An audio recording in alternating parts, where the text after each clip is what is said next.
जय माता दी।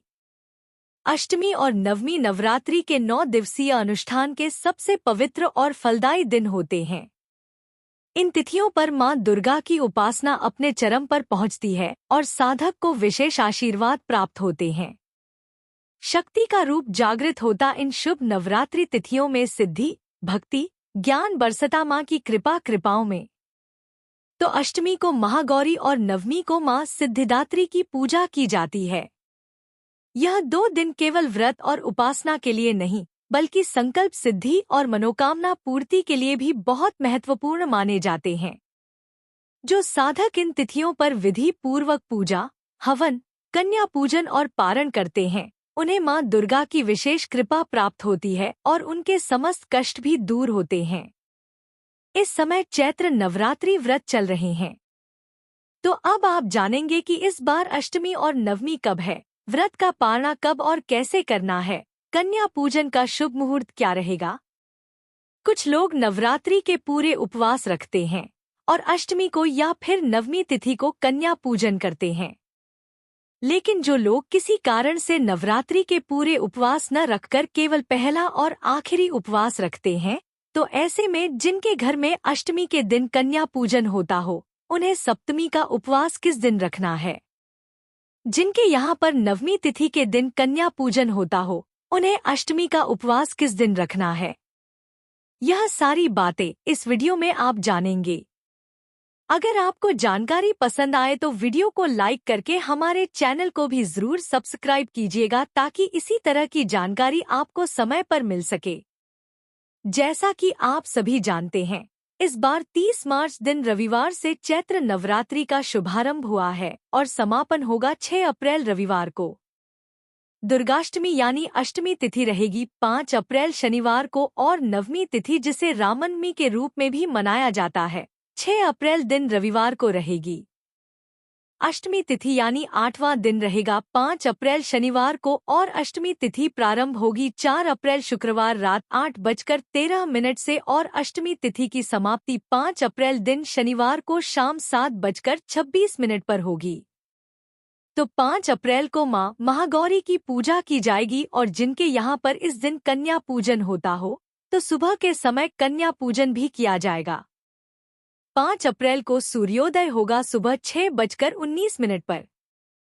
सूर्यास्त होगा शाम 6:40 पर। इस बार अष्टमी तिथि के दिन बहुत ही शुभ योग बन रहे हैं। पुनर्वसु और पुष्य नक्षत्र का शुभ योग इस दिन बनेगा। सारा दिन पुनर्वसु नक्षत्र रहेगा, जो कि अगले दिन सुबह 5:32 पर समाप्त होगा। राहु काल का समय रहेगा सुबह 9 से 10:30 बजे तक। अगर हो सके तो आपको कन्या पूजन करते समय राहु काल के समय का त्याग करना चाहिए।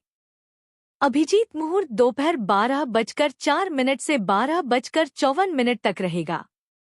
अमृतकाल सुबह 3:06 से 4:43 और ब्रह्मा मुहूर्त सुबह 4:42 से 5:30 तक रहेगा। तो अष्टमी तिथि के दिन कन्या पूजन का सबसे शुभ मुहूर्त सुबह 6:19 से 9 बजे तक रहेगा और उसके बाद 10:32 से दोपहर 12 बजे तक रहेगा। इस बार नवमी तिथि यानी रामनवमी 6 अप्रैल दिन रविवार को है, जिस दिन मां सिद्धिदात्री की पूजा की जाएगी। नवमी तिथि प्रारंभ होगी 5 अप्रैल दिन शनिवार को शाम 7:27 से और समाप्ति होगी 6 अप्रैल रविवार की शाम 7:23 पर। तो नवमी तिथि 6 अप्रैल दिन रविवार को ही मनाई जाएगी और 6 अप्रैल रविवार को सूर्योदय होगा सुबह 6:18 पर, सूर्यास्त शाम 6:40 पर और पुष्य नक्षत्र का शुभ योग पूरा दिन रहेगा, जो कि अपने आप में अबूझ मुहूर्त है। बहुत ही शुभ योग है। ब्रह्मा मुहूर्त सुबह 4:41 से 5:29 तक रहेगा।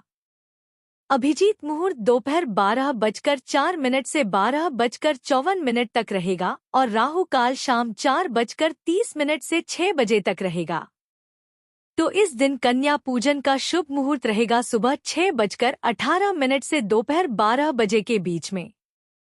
अब अष्टमी और नवमी तिथि में भी बहुत से लोग तो अष्टमी तिथि के दिन कन्या पूजन करके व्रत का पारणा कर लेते हैं। कुछ लोग नवमी तिथि के दिन कन्या पूजन करके व्रत का पारणा कर लेते हैं, यानी अन्न ग्रहण कर लेते हैं, भोजन ग्रहण करते हैं, जो सामान्य दिनों में आप ग्रहण करते हैं। तो कुछ लोग चाहे अष्टमी के दिन कन्या पूजन किया हो या नवमी के दिन किया हो, दशमी को ही अन्न ग्रहण करते हैं। तो यह तो आपकी श्रद्धा पर निर्भर करता है कि आप पारण किस दिन करना चाहते हैं। हालांकि दशमी को ही पारण करना ज्यादा शुभ माना जाता है और पारण को आप हमेशा शुभ मुहूर्त में करें, तभी शुभ फल की प्राप्ति होगी। पारण करते समय यानी व्रत खोलते समय ज्यादा मिर्च मसालेदार भोजन करने से बचना चाहिए। सात्विक हल्का फुल्का आहार लेना चाहिए और पारण वाले दिन भी मादक पदार्थ एवं तामसिक भोजन से दूर रहना चाहिए। कन्या पूजन के बिना नवरात्रि पूजन अधूरा रहता है।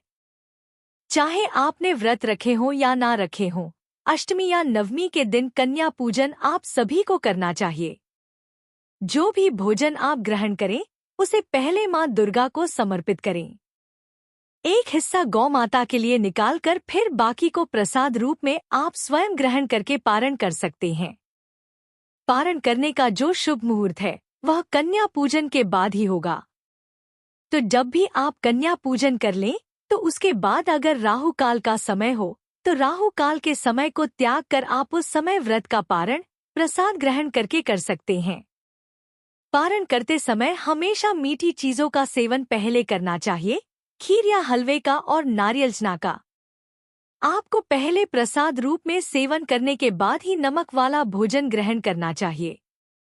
कन्या पूजन के लिए 2, 5, 7, 9 या 11 कन्याओं को आमंत्रित करके उनके पैर धोकर रोली, अक्षत, पुष्प अर्पित करके उनके हाथों में कलावा बांधकर उन्हें हलवाचना और पूरी का प्रसाद अर्पित करें।